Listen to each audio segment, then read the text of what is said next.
right, so I got a bunch of paints, a bunch of greens mostly, and these are going to go into different combinations for the Tyranids.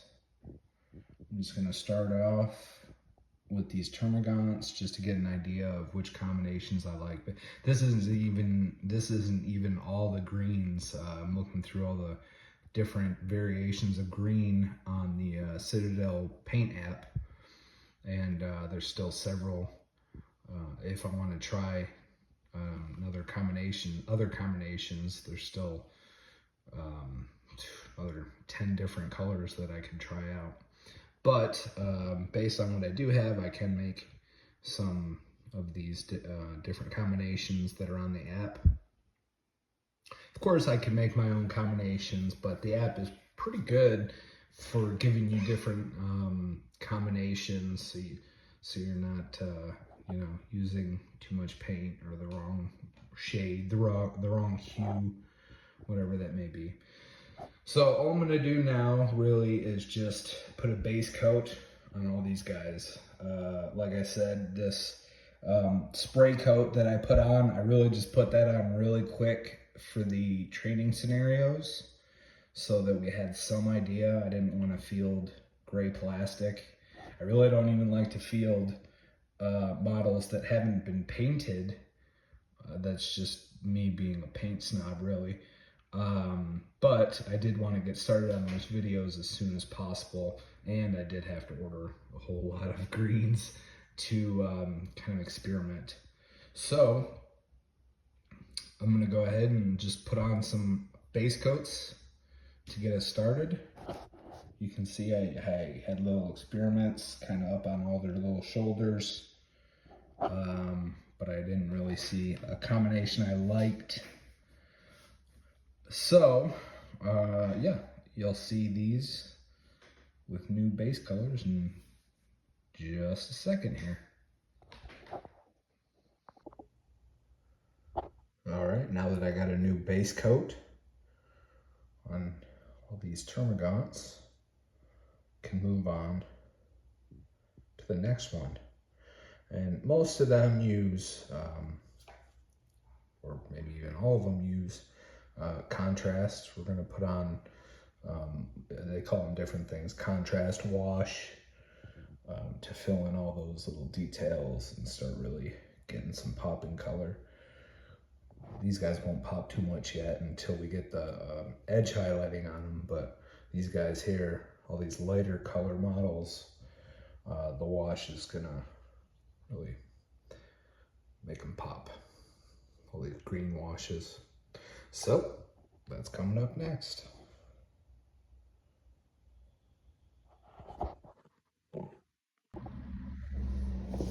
So here's the termagants that I've painted so far. You've already seen when they were based. And then I put on those contrasts.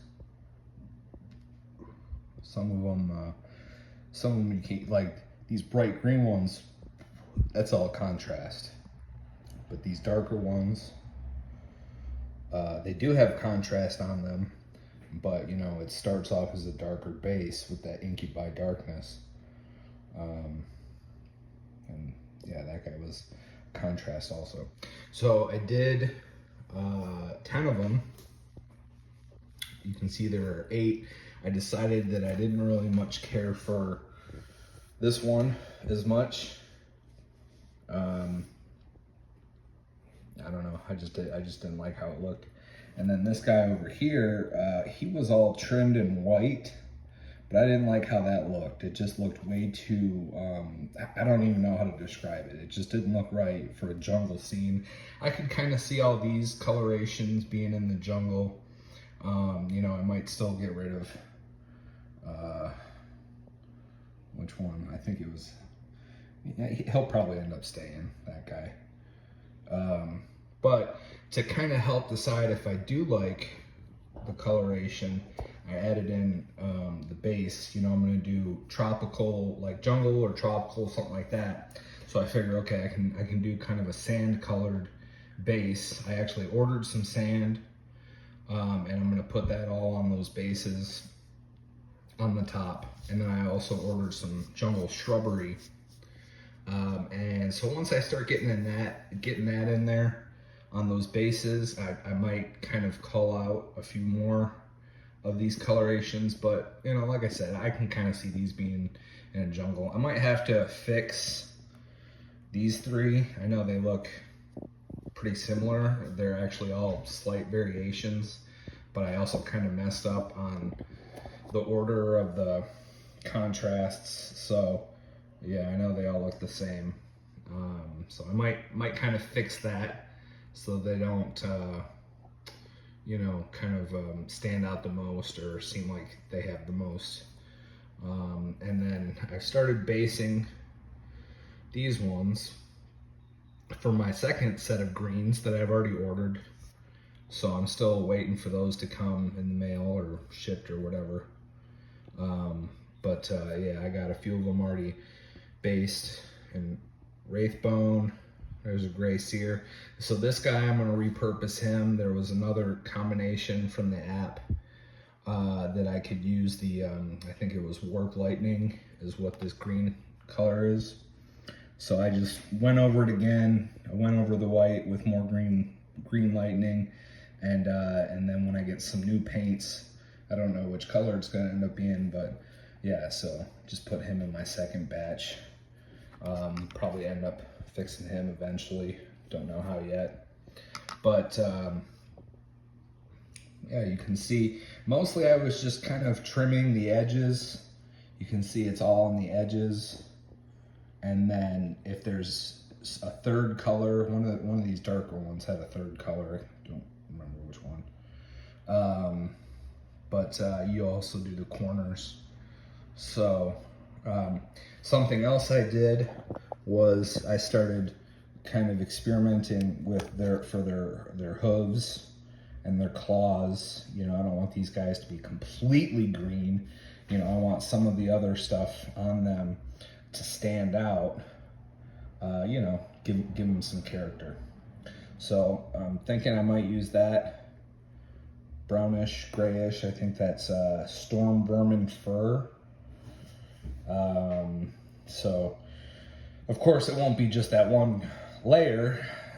Probably put some shade on there, maybe some highlights. I'll have to look at the app to see what's some good combinations that kind of end up resulting in that. It's weird. Yeah, I already have it this color. No, I want to make it look even better of that color. So we'll see how that works out. But yeah, that's what these guys look like. I'm thinking I'll do yellow for the eyes. You know, I don't know if I'm gonna do this same, maybe whatever the highlight is when I look at the app, the Citadel color app. When I figure out a good highlight for the horn hoof, you know, that might end up being their teeth. But yeah, like the eyes will be yellow, and then on their weapons we'll get some yellow. You see there's some little claws on there. So I'll have to figure it out. You know, this one definitely a lot of experimentation. Mostly because two things you'll find. First, whenever you're doing new models, it's going to take you a minute to kind of get in the groove of, you know, of their shape and their texture. And so, you know, these guys are really organic, and they have a kind of a texture to them, which that contrast, or the washes, the contrast shades, whatever you call them, you know, really brings out. Whereas guys with, you know, it's all armor, you see there's no real texture there. Some of these other guys have texture, sure, you know, maybe on the wings. But if you're looking at their armor, for instance, no texture there. Armor, no texture there. Really, the only texture out of the armies I do have would be these Chaos Space Marines. That took me a while to figure out good techniques. So in addition to figuring out your color scheme for your new army, the technique of how you're going to paint it. So for instance, of these 3 dark ones, you might not be able to tell much of a difference, but they started, these all 3 started out Inky by Darkness. Where is that? Inky by Darkness. And then one of them had a gnome oil, which is like a black contrast that goes on it. I think it was the one in the middle there. And then the other 2 had Koala Green Shade. One of them just had the edges, which was, I think, the Cyberite Green. And then one of the other ones, I actually painted the armor. Which one is it? This one here, I think. I think this guy, I actually painted his, after the Inky by Darkness, I painted all his armor and everything else. I put some Cyberite green on there to make that more of the predominant color. But then I put Koala Green Shade over the top of that, and it pretty much all drowned it out. So that's why I say sometimes you might just do the edges to make everything pop and use the texture that's already available. And sometimes you might want to kind of, you know, make it your own. If I wouldn't have put that Koala Green Shade that made it so dark, this guy would be a lot brighter. You know, the mostly what you see would be this green here with the Inky by Darkness kind of filling in all those little cracks and crevices. So instead of using a contrast or a shade to fill in all those cracks and crevices, you actually use your base color, in this case, Inky by Darkness, and that kind of acts as your, you know, your detail, the base of your detail, if that makes any sense. So I have a feeling I'm gonna probably, even after I do all the new green combinations on these guys, I'm probably going to go back at some point and kind of tighten up these 3 color schemes. Like I said, I messed up on one of them and I tried a different technique on another one, and now they all kind of sort of look the same. I mean, I can see a difference in real life, but here on this video it's pretty tough to see exactly what the difference is between all of them. That guy is kind of brighter with all his accent, with all his highlights. And then eventually, once I really get my color scheme tightened up, you know, once I know exactly which green combinations I do like, and once I start getting in the details, then I can kind of move on to these bigger guys. I got a feeling what I'll do is I'll actually have multiple combinations of green, you know, something, well, maybe a darker color on the shell and a lighter color for the underneath, or something like that. Something to kind of help show that they're a little more powerful, besides just the size of the model. I like to use colors to help point out different aspects or different strengths. And so you can kind of see that you can see that actually a lot with my dark angels. You can see what the plane would look like, white with some dark blue, and then weapons are special energy weapons or whatever are red. And then as you can see, the higher up they get, the more blue they have. Weapons, they'll have more red accents. This guy here, you know, he's the leader. He's got just a whole bunch of, he's got golds, he's got, you know, kind of copper or brass, whatever. So you get it. And then, you know, if something has, say, more firepower, in addition to just seeing the bigger models, you know, I'll try to put more, you know, for instance, these guys used to be poison weapons, so I'd put more green in there. Or, you know, the weapons, the dark lance, blaster weapons, purple is the color there. So, And then as far as whatever else technique, the one thing I remembered was to always start with your smallest brush instead of your biggest brush. It's a lot easier to kind of manipulate that smaller brush. It might not be the right one, but at least you won't goop on a whole bunch of extra paint that you gotta wash off later. So at some point, maybe I'll actually show you, maybe with like the bigger Tyranid, with the bigger plates of armor, I'll actually show you some paint techniques, washing off extra paint, stuff like that. So hope you like. There's my list. That's all the next set of paints I'm waiting on and combinations that they would go for. I got the list written so I don't gotta keep looking at the phone, draining my battery. But anyway, that's what we got so far. I hope you like them. All right, took some time, but I got all these guys based and contrasted and highlighted and relighted, but I still got some work to do. Now you see something else I did is I painted their base brown, light brown, kind of a sandy color. So I want to make these guys, you know, jungle. It's a kind of a jungle motif or whatever. And so I have, you know, I already have some sand for the more tropical portion, and I got some other kind of jungle greenery, ground stuff coming.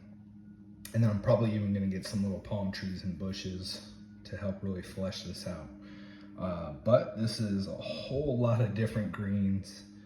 Some of them look pretty similar.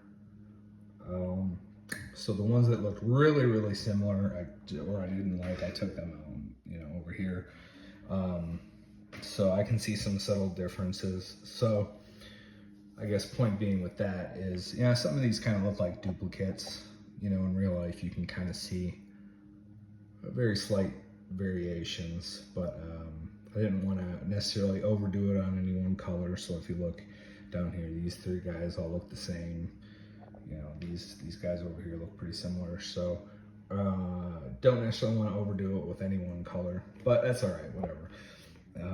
They all have different, slightly different schemes that now I can move on to the bigger Tyranids and really figure out, you know, kind of, I would say tighten it up with those bigger Tyranids. I'll put a lot more effort into them since they're bigger, and, you know, these guys have a lot of small detail. If I just sat here and tried doing all this detail, it really would take forever. I mean, Tyranids are a swarm army, so there's just a lot of them, and really the easiest way to paint them without taking too much time, you know, they can be super easy or they can be super intricate and difficult. You know, you just put a lighter color as the base color, and then you put on some contrast, and, you know, you get these really nice vivid, a lot of these are contrasted really, as opposed to having, you know, a solid color that may or may not have a shade to it. So I still got to go back and do like the claws, the talons, the hooves, the eyes, you know, the weapons. Probably gonna do yellow as a, you know, I'm gonna do this yellow here, maybe those two yellows as the, you know, the color for the guns and the eyes and stuff like that. And then I'll do lighter brownish, grayish, like I showed you before, for the hooves. But I'm not gonna worry about those too much yet. Now that I've got all these different green options to see for myself, I got all the paints. Now I'm gonna move on to the, to the bigger Tyranids. So that's where I'll end up putting a lot more effort, like I said, more color, more detail, and then I'll eventually go back and apply that newest detail to all these guys. So hope you like them. I'm pretty happy with how it turned out. Oh, and what I was also going to say, I forgot to say, was the base. You can see it really helps to contrast. If you're having a hard time figuring out which colors you want to do or what scheme or whatever, sometimes you got to throw the base in there. You got to start working your bases to kind of give it contrast or context, I should say, is what I meant to say. And so just having that sandy jungle tropical floor kind of helped me to decide which ones I liked and which ones I didn't as much. So there you go, that's that. I guess I'll go ahead and get this posted up so you can see the smaller stuff, and I guess the part 2 can be on the more bigger, intricate guys. Yeah, I think that would be a good way to break these up, so I have something to show you guys on this video instead of making you wait. Really want to do I found all the rules to do for the Dark Vengeance. So eventually, once I'm not so lazy, I'll go ahead and do the Dark Vengeance scenarios. And then I also found the Blood of the Phoenix, so I'll be able to do some kind of preset scenarios with my Eldari and Drukhari. So, see you in the next video.